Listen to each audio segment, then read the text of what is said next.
सौराष्ट्रदेशे विशदेति रम्ये ज्योतिर्मयं चन्द्रकलावतंसं भक्तिप्रदानाय कृपावतीर्णं तं सोमनाथं शरणं प्रपद्ये तं सोमनाथं शरणं प्रपद्ये।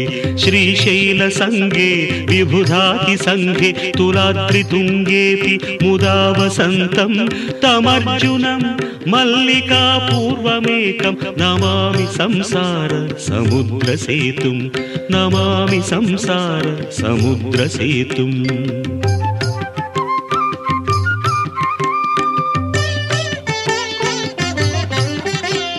अवन्तिकायां विहितावतारं मुक्तिप्रदानाय च सज्जनानाम् अकालमृत्योः परिरक्षणार्थं वन्दे महाकाल महासुरेशं वन्दे महाकाल महासुरेशं।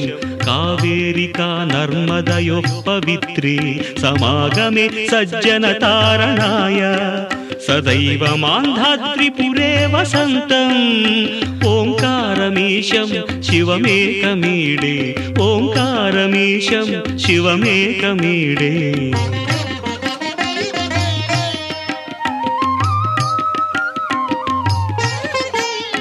पूर्वोत्तरे प्रज्वलिकानिधाने सदा वसन्तं गिरिजासमेतं सुरासुराराधितपादपद्मं श्रीवैद्यनाथं तमहं नमामि श्रीवैद्यनाथं तमहं नमामि।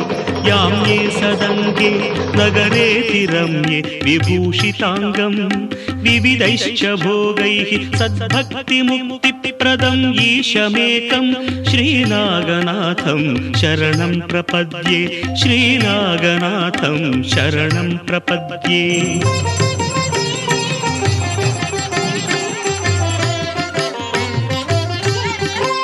महाद्रिपार्श्वे च तटे रमन्तं सम्पूज्यमानं सततं मुनीन्द्रैः सुरासुरैर्यक्ष महोरगाद्यैः केदारमीशं शिवमेकमीडे केदारमीशं शिवमेकमीडे।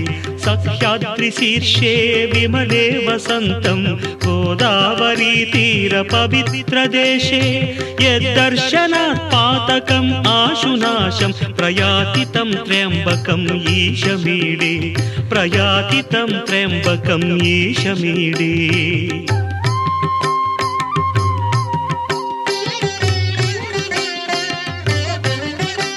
सुताम्रपर्णी जलराशियोगे निबध्य सेतुं विशिखैरसङ्ख्यैः श्रीरामचन्द्रेण समर्पितं तं रामेश्वराख्यं नियतं नमामि रामेश्वराख्यं नियतं नमामि। यं दाकिनी शाकिनिका समाजैः निषेव्यमानं पिशिताशनैश्च सदैव भीमादि पदप्रसिद्धं तं शङ्करं भक्तहितं नमामि तं शङ्करं भक्तहितं नमामि।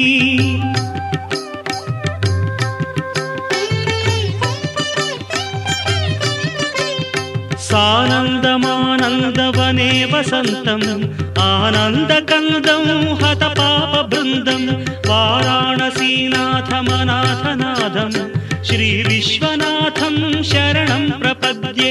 इडापुरे रम्य विशालकेऽस्मिन् समुल्लसन्तं च जगद्वरेण्यं वन्दे महोदारतरस्वभावं कृष्णेश्वराख्यं शरणं प्रपद्ये। ज्योतिर्मय द्वादशलिङ्गकानां शिवात्मनां प्रोक्तमिदं क्रमेण स्तोत्रं पठित्वा मनुज्योतिभक्त्या फलं तदालोक्य निजं भजेच्च फलं तदालोक्य निजं भजेच्च।